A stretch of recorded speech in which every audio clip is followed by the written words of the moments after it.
सुमित के पास चलते हैं आज के स्टॉक्स ऑफ द डे के लिए। सुमित, मॉर्निंग। मॉर्निंग। आज न्यूज़ फ्लोज और मिड कैप में एक्शन काफ़ी दिखाई पड़ रहा है। खासतौर से अर्निंग्स का जो इम्पैक्ट है वो आपको अलग अलग स्टॉक्स के ऊपर आता हुआ दिखाई पड़ेगा। न्यूज़ फ्लोज का भी इम्पैक्ट कुछ स्टॉक्स के ऊपर दिखाई पड़ रहा है। तमाम स्टॉक्स आपकी स्क्रीन पर आते हुए दिखाई पड़ेंगे, जहां पर आज काफ़ी मेजरली या तो खरीदारी है या बिकवाली देखने को मिल रही है। सन फार्मा एडवांस, अभी कुछ देर पहले न्यूज़ आई। रिस्पॉन्सिव इंडस्ट्रीज बढ़िया नंबर आए। नेट वेब करीब करीब 10% के आसपास का उछाल यहाँ पर भी, और साथ साथ ये जीएमडीसी ए टू जेड नहीं, जहाँ पर आज प्रेशर देखने को मिल रहा है। करीब करीब नंबर्स के बीच में 10% के आसपास की गिरावट वहाँ पर आते हुए दिखाई पड़ रही है। एक एक करके तमाम स्टॉक्स को एड्रेस कर लेते हैं। सबसे पहले सन फार्मा एडवांस, जहाँ पे कंपनी ने एक करार किया है जॉन हॉपकिंस यूनिवर्सिटी के साथ। एक लाइसेंसिंग करार कंपनी की तरफ से होता हुआ दिखाई पड़ा है, और ये अभी कुछ देर पहले न्यूज़ आई है। इस करार के बाद स्टॉक में एक स्पाइक करीब 6% के आसपास की बढ़त आते हुए दिखाई पड़ रही है। तो ये बेसिकली इन्होंने अपने जो रिसर्च वर्क था उसको और फर्दर एक्सटेंड किया है, और इसका एक इम्पैक्ट सन फार्मा एडवांस के ऊपर आता हुआ दिखाई पड़ रहा है। हेयर लॉस की बीमारी को लेकर ये कुछ करार इनकी तरफ से होता हुआ दिखाई पड़ा है। रिस्पॉन्सिव इंडस्ट्रीज बढ़िया नंबर कंपनी ने पोस्ट किए हैं। क्यू ऑन क्यू बेसिस पे देखें या वाई वाई बेसिस पे देखें तो पहले तो घाटे से मुनाफे के अंदर आते हुए दिखाई पड़ी है वाई वाई बेसिस पर, और इविटा फ्रंट पे भी करीब करीब 3 गुना इविटा कंपनी का वाई वाई बेसिस पे बढ़ा है। क्यू ऑन क्यू बेसिस पे भी 36% कंपनी मुनाफे में बढ़त है। मार्जिन 4% एक्सपैंड हुए हैं, और 26% के आसपास का इबिटा में इजाफा हुआ है। बढ़िया रेलवेज के ऑर्डर्स और अच्छे इन्फ्लोज के बीच में, नए एक्सपेंशन के बीच में बेसिकली कंपनी के अंदर एक अच्छे नंबर्स आते हुए दिखाई पड़े हैं इस तिमाही के लिए। इसके अलावा कुछ और स्टॉक्स के ऊपर नजर डाली है जहां पर एक अच्छा अप मूव आता हुआ दिखाई पड़ रहा है। तो उसमें एक जो बढ़िया मूव है वो नेट वेब में भी है। हाल की लिस्टिंग है, और उस लिस्टिंग के बाद यहाँ पर एक अच्छे नंबर्स कंपनी ने पोस्ट किए हैं। Q2 के नंबर्स के बाद शेयर में 10% के आसपास का एक उछाल आता हुआ दिखाई पड़ा है। 830 रुपए के आसपास क्लोजिंग, करीब 10% ऊपर है।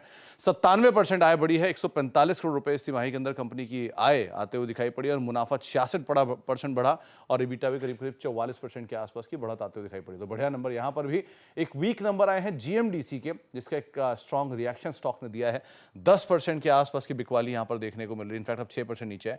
कमजोर नंबर्स हैं, और डबल डिजिट में कंपनी का मुनाफा आ गया, ट्रिपल डिजिट से, तो उसके सामने एक रिएक्शन है। आय 29% और मुनाफा करीब 51% के आसपास का डिप है। वैसे ही बड़ा रनअप दिखा चुका था, तो उसका भी एक इंपैक्ट यहाँ पे आता हुआ दिखाई पड़ा। तो ये तमाम स्टॉक जहाँ पे सन फार्मा एडवांस नए टाइप के बीच में, रिस्पॉन्सिव इंडस्ट्रीज और नेटवेब बढ़िया नंबर्स के बीच में, और जीएमडीसी कमजोर नंबर्स के बीच में आज यहाँ पर रिएक्ट करते हुए दिखाई पड़ रहा है। ओके सुमित, बहुत बहुत शुक्रिया। लार्सन एंड ट्यूब्रो एक बार लेकर आइए। इसने थोड़ा सा मार्केट के ऊपर प्रेशर डाला हायर पॉइंट से, और उसके अलावा खैर हीरो की तो बात की थी हमने, लेकिन हैवी वेट्स में लार्सन एंड ट्यूब्रो जो मार्केट हल्का सा स्लिप हुआ हायर लेवल से।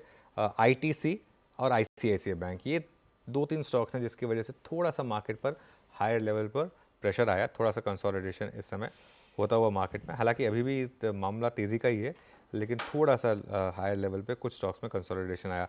अच्छा, आज तो मैंने बीपीसीएल की बात की थी, आईओसी भी ऑलमोस्ट रेडार पर था मेरे, तो दोनों में से कोई एक चूज़ करना था तो मैंने बीपीसीएल चूज़ किया था, लेकिन आईओसी में अच्छा मोमेंटम बन रहा है इस समय।